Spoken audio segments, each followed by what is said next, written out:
જાવામાં relational operators પરના આ સ્પોકન ટ્યુટોરીયલમાં તમારું સ્વાગત છે. આ ટ્યુટોરીયલમાં આપણે શીખીશું Boolean data type, relational operator અને રિલેશનલ ઓપરેટરના ઉપયોગથી ડેટા કેવી રીતે સરખાવવું. આ ટ્યુટોરીયલ માટે હું ઉબુન્ટુ 11.10, જેડીકે 1.6 અને એક્લિપ્સ 3.7 નો ઉપયોગ કરી રહી છું. આ ટ્યુટોરીયલ અનુસરવા માટે તમને જાવામાં ડેટા ટાઇપનું જ્ઞાન હોવું જરૂરી છે. જો નથી, તો સંદર્ભિત ટ્યુટોરીયલ માટે નીચે આપેલ અમારી વેબસાઇટ જુઓ.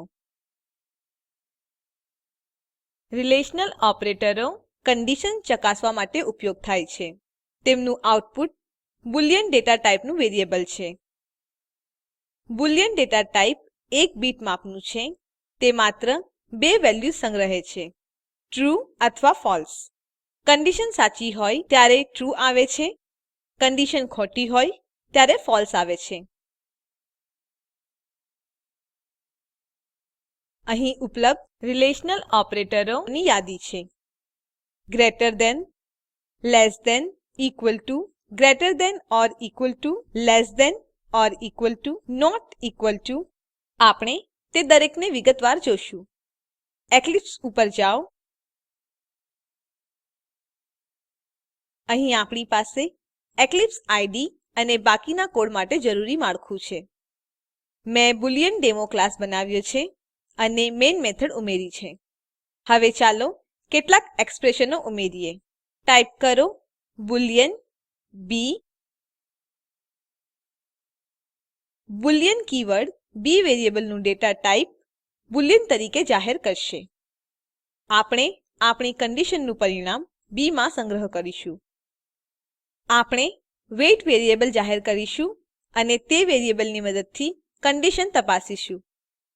Int weight equal to 45.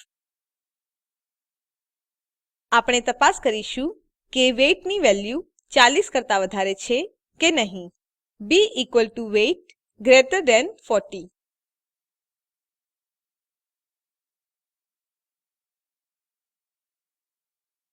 આ સ્ટેટમેન્ટ વેરિયેબલની વેલ્યુ 40 કરતા વધારે છે કે નહીં તે ચકાસવા માટે કહે છે અને પરિણામ બી માં સંગ્રહો. હવે ચાલો બી ની વેલ્યુ પ્રિન્ટ કરીએ. System dot out dot println B. Save અને રન કરો.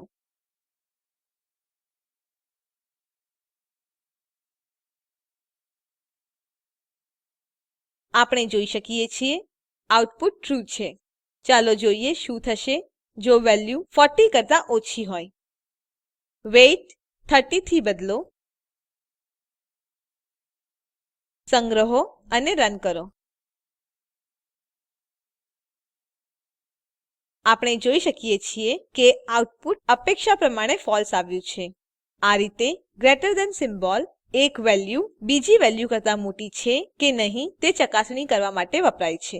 એ જ રીતે લેસ ધેન સિમ્બોલ એક વેલ્યુ બીજી વેલ્યુ કરતા નાની છે કે નહીં તે ચકાસણી કરવા માટે વપરાય છે. ચાલો ગ્રેટર ધેન ને લેસ ધેન સિમ્બોલમાં બદલીએ.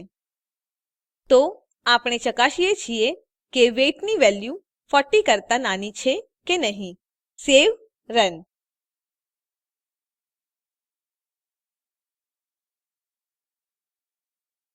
આપણે જોઈ શકીએ છીએ અપેક્ષા પ્રમાણે આઉટપુટ ટ્રૂ છે. ચાલો વેઇટની વેલ્યુ 45 થી બદલીએ અને આઉટપુટ જુઓ. સેવ અને રન કરો.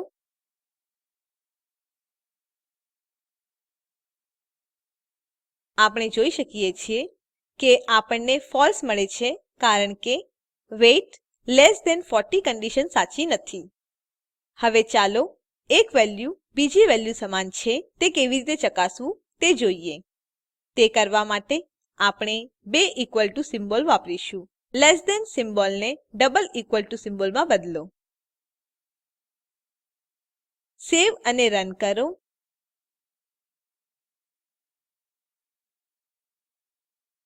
આપણે જોઈ શકીએ છીએ આઉટપુટ ફળસે છે કારણ કે વેઇટની વેલ્યુ 40 બરાબર નથી.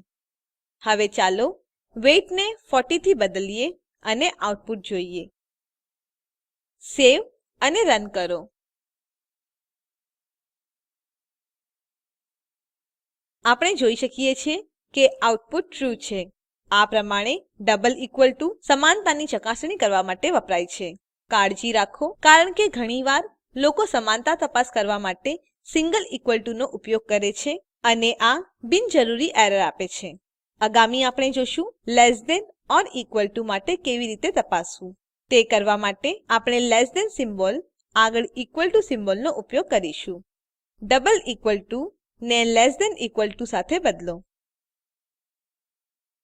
સેવ અને રન કરો.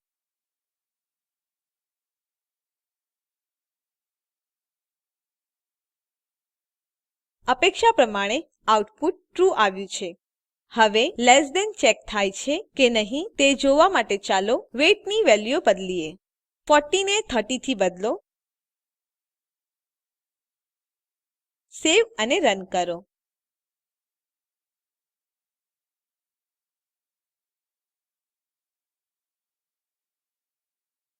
આપણે જોઈએ છીએ કે વેઇટ 40 સમાન નથી. તે આઉટપુટ ટ્રૂ મળે છે કારણ કે તે 40 કરતા ઓછી છે.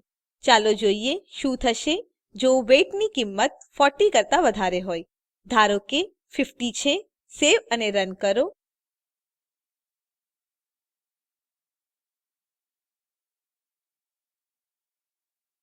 આપણે જોઈ શકીએ છીએ આઉટપુટ ફોલ્સ છે કારણ કે વેઇટ ની વેલ્યુ 40 સમાન નથી અને તે કરતા ઓછી પણ નથી. એ જ રીતે આપણે ઇકવલ ટુ સિમ્બોલ અનુસરતા ગ્રેટર ધેન સિમ્બોલને greater than or equal to check કરવા માટે વાપરીશું. ચાલો તેનો પ્રયાસ કરીએ. લેસ ધેન ઇકવલ ટુ ને ગ્રેટર ધેન ઇકવલ ટુ થી બદલો. સેવ અને રન કરો. આપણે જોઈ શકીએ છીએ આઉટપુટ ટ્રૂ છે કારણ કે વેઇટ 40 કરતા વધારે છે. ચાલો 40 કરતા ઓછી વેલ્યુ સાથે વેઇટ બદલીએ. ધારો કે 30.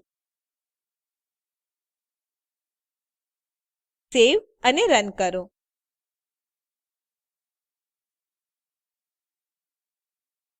આપણને ફોલ્સ મળ્યું છે કારણ કે વેઇટ ની વેલ્યુ 40 થી વધારે કે સમાન નથી.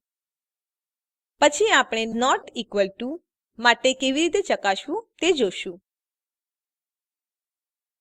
તે ઇકવલ ટુ સિમ્બોલ સાથે અનુસરતા એક્સક્લેમેશન માર્કનો ઉપયોગ કરી કરવામાં આવે છે. ગ્રેટર ધેન ને એક્સક્લેમેશન થી બદલો. આ સ્ટેટમેન્ટ કહે છે કે વેઇટ 40 સમાન નથી અને પરિણામ બી માં સંગ્રહ કરો. સેવ અને રન કરો.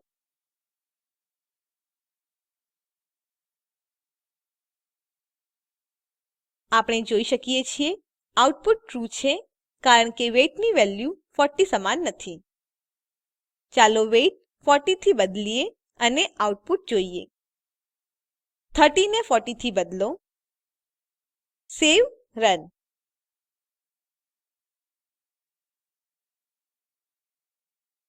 આપણને ફોલ્સ મળે છે કારણ કે weight not equal to 40 condition ખોટી છે.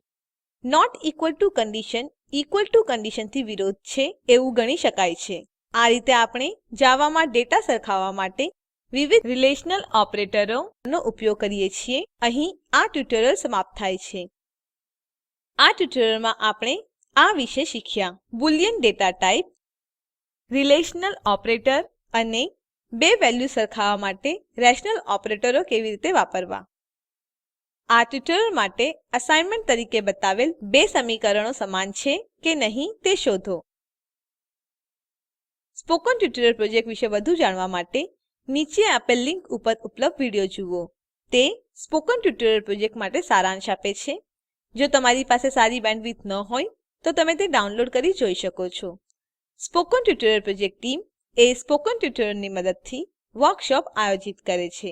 જેઓ ઓનલાઈન પરીક્ષા પાસ કરે છે તેમને પ્રમાણપત્ર આપે છે. વધુ વિગતો માટે contact@spoken-tutorial.org ઉપર સંપર્ક કરો. Spoken tutorial project A talk to a teacher પ્રોજેક્ટનો એક ભાગ છે જે આઇસીટી એમએચઆરડી ભારત સરકાર દ્વારા શિક્ષણ પર નેશનલ મિશન દ્વારા આધારભૂત છે. આ મિશન વિશે વધુ માહિતી આપેલ લીંક ઉપર ઉપલબ્ધ છે. આઈઆઈટી બોમ્બે તરફથી ભાષાંતર કરનાર કૃપાલી પરમાર અને રેકોર્ડિંગ કરનાર હું જ્યોતિ સોલંકી વિદાય લઉં છું.